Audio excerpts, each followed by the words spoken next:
चर्चित चेहरे professor UK Chaudhary, जो कि एएमयू कॉलेज यूनिवर्सिटी में प्रोफेसर रहे, कई शिक्षक संस्थानों से जुड़े हुए और धार्मिक संस्थाओं व सामाजिक संस्थाओं से हमेशा से जुड़े रहे और समय समय पर लोगों की हेल्प करते हैं।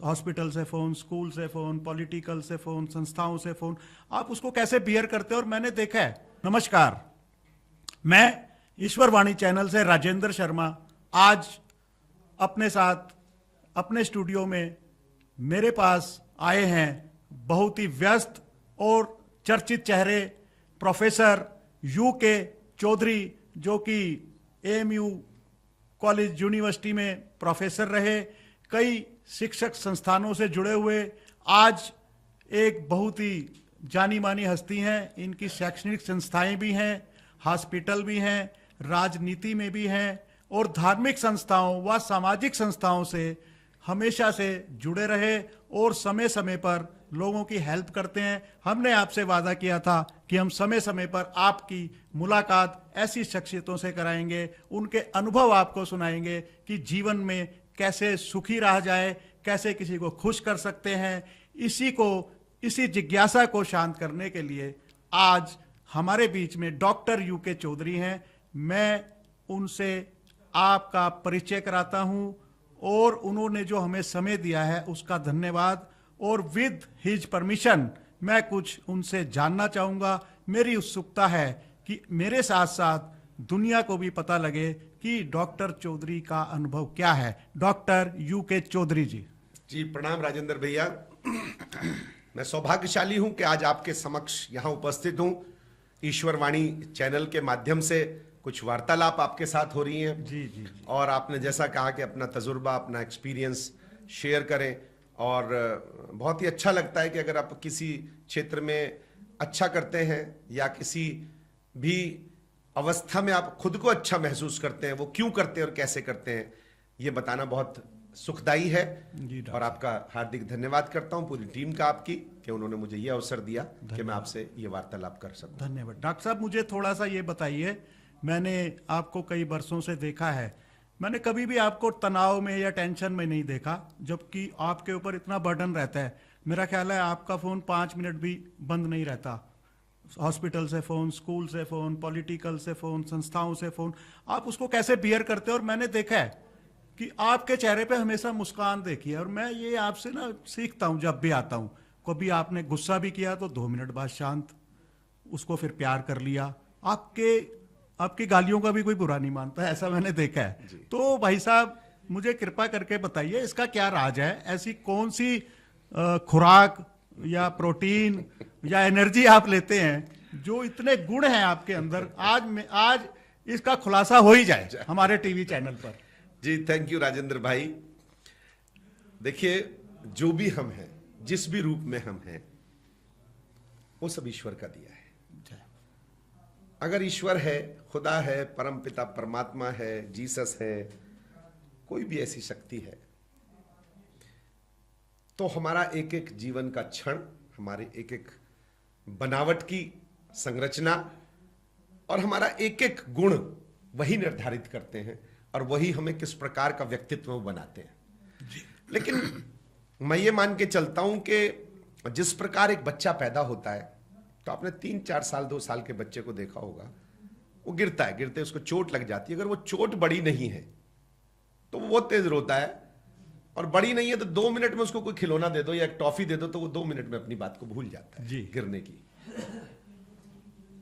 और उसको ये भी नहीं पता कि अगले क्षण उसको क्या होने वाला है, तो उसको उस बात की भी चिंता नहीं है कि मेरे साथ अगले क्षण क्या होगा, मुझे दोपहर को रोटी मिलेगी कि नहीं मिलेगी, या मुझे माँ का प्यार मिलेगा कि नहीं मिलेगा।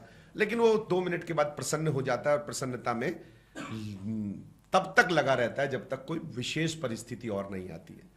तो ये जीवन जीने का मूल मंत्र जो मुझे लगता है कि यही है, वर्तमान में जियो। वर्तमान को अपने देखते हुए उसमें अच्छे से जीना। पुरानी चीज बहुत खराब भी हो जाती हैं, बहुत अच्छी भी होती हैं, उनको देखकर जीते रहना, उनके साथ मरते रहना, वो ठीक नहीं है। तो जो खुशी का कारण है, मैं समझता हूं कि उम्र दराज जैसे जैसे गुजरती रहती है, आप युवा होते हैं, युवा के बाद एक उम्र आ जाती है, हम 50 के आसपास की जब उम्र में आ जाते हैं, उससे आगे बढ़ जाते हैं, तो हर व्यक्ति के अंदर कुछ ना कुछ पॉजिटिविटीज आती हैं, और क्योंकि उसने देख लिया कि जीवन किस प्रकार का है। और जब बड़े बड़े लोगों की पुस्तकें पढ़ते हैं, बड़े बड़े ग्रंथ पढ़ते हैं, तो उससे और ज्ञान आता है जी जी कि हम किस आपाधापी में चले जा रहे हैं। जीवन की आवश्यकताएं तो बहुत कम है और हमने इकट्ठा बहुत सारा कर लिया है। तो मैं देखता हूं कि जो जो इकट्ठा किया है, क्या वो सुख का कारण है, दुख का कारण है? जरूरत से ज्यादा हर चीज इकट्ठी हुई दुख का कारण बनती है। बिल्कुल ठीक। वो किसी भी रूप में हो। बाद में जीवन जीने के लिए तो 2 समय की रोटी, एक ब्रेकफास्ट, उसके बाद एक रहने के लिए स्थान, धूप गर्मी सर्दी से बचाने के लिए किराए का भी हो तो भी चलता है अगर मकान मालिक अच्छा हो, और 2, 4, 5, 10 लाख रुपए अगर आप बीमार हो गए या कुछ भी हो गए तो उसके लिए आपके पास एक धन थोड़ा सा, क्योंकि अगर फ्री इलाज कहीं संभव नहीं है तो आप पैसा लगा के जीवित रह सकें, अच्छी अवस्था में रह सकते हैं। इसके अलावा मुझे लगता है कि सब कुछ जो भी आप कर रहे हैं वो दुखों का कारण बनता है। तो इसलिए खुश इसलिए रहना जरूरी है कि पता है कि आपके पास वो सब तो है ही, जी तो जो एक्स्ट्रा मिल रहा है वो सब बोनस है जी, और उस एक्स्ट्रा मिले हुए को अपने ऊपर हावी नहीं होने देना है। उससे मेरा ये कतई भी कहना नहीं है कि आप अगर धन कमा सकते हैं अच्छे माध्यम से, उसको नहीं कमाना है, बिल्कुल कमाना है।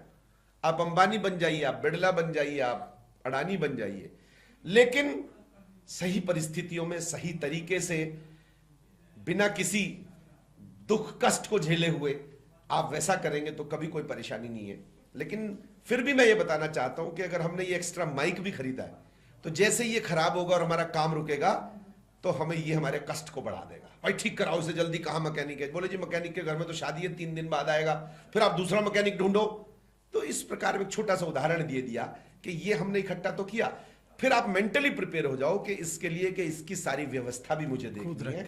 जब आप इसके लिए मजबूत हो जाते हैं कि ये व्यवस्था भी मुझे देखनी है और एक कष्ट आएगा जाएगा। जैसे मैं एक डॉक्टर हूं, एक अस्पताल चलाता हूं, आपने कितनी घटनाएं शुरू होंगी, अपने बेड पे लेटा कोई और करवट बदली और उसके बाद देखा तो वो उसके बाद सांस ही नहीं है उसमें। ऐसा भी होता है, ऐसा भी होता है। आपने देखा होगा अपने कमरे में, अपने बाथरूम में गया, स्लिप हुआ और सर दीवार में लगा और एक्सपायर हो गया व्यक्ति।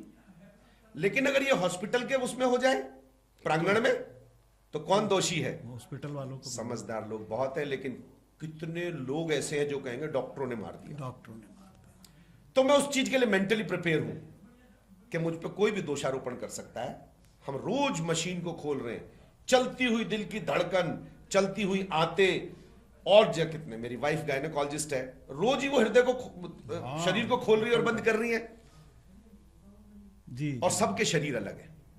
तो सबके शरीर अलग है। वो कई बार आप, जैसे मैंने बताया, घर में अगर हो सकता है तो जब ऑपरेशन करें उस वक्त अगर हार्ट अटैक हो गया तो और आप उसको नहीं रोक पाए और विद इन सेकेंड्स अगर किसी की जान चली गई, तो हम उसके लिए भी मेंटली प्रिपेयर हैं कि ये ऐसी समस्या आ सकती है। इसके लिए हम अपना इंश्योरेंस करा के रखें, हॉस्पिटल का इंश्योरेंस करा के रखें, ताकि कोई मरीज के साथ ऐसी बात हो जाए तो उसको हम बियर कर सके, उसको भी बेचारे को कष्ट ना, उसको पैसा दे सके। हाँ। और वो अगर गाली भी दे रहा है उस वक्त, उसका पेशेंट मर गया कुछ भी, तो मेंटली प्रिपेयर रहे कि भाई ये देखो इसका, इस बेचारे को दुख है और उस दुख को तो ये प्रकट करेगा। तो ये अब हमारी जो है वो मानसिकता बन गई कि ऐसी समस्या आ सकती है और उसको झेलने के लिए तैयार है, इसलिए हम इस कार्यक्रम को आगे बढ़ा रहे हैं। ऐसी ही छोटी छोटी चीजें हैं।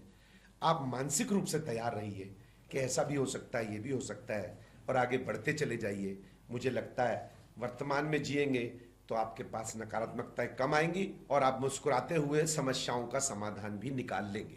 बहुत अच्छे डॉक्टर साहब। और आपने देखा कि इतनी महत्वपूर्ण बात को आपने एक बच्चे के उदाहरण से जो यहाँ पे सुनाया है, वो हमारे लिए बहुत ही प्रेरणादायक रहेगा।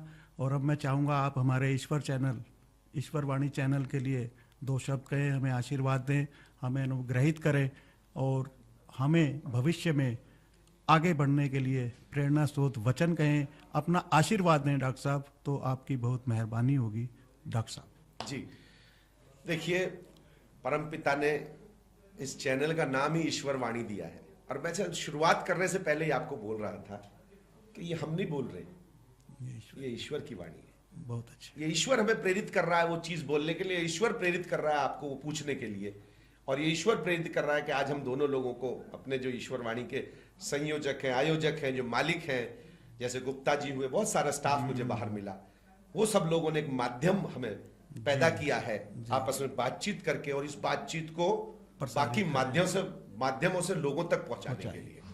तो ये ईश्वरवाणी चैनल है, मुझे लगता है अनंत तक ये ईश्वरवाणी चैनल जाएगा।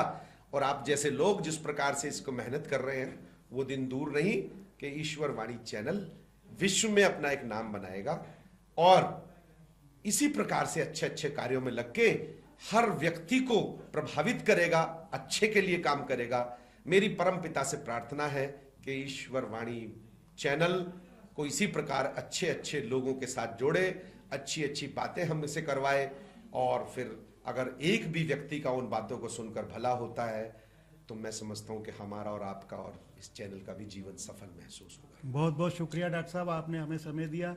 फिर कभी आपसे जरूर मुलाकात करेंगे। धन्यवाद। बहुत बहुत धन्यवाद राजेंद्र। Thank you.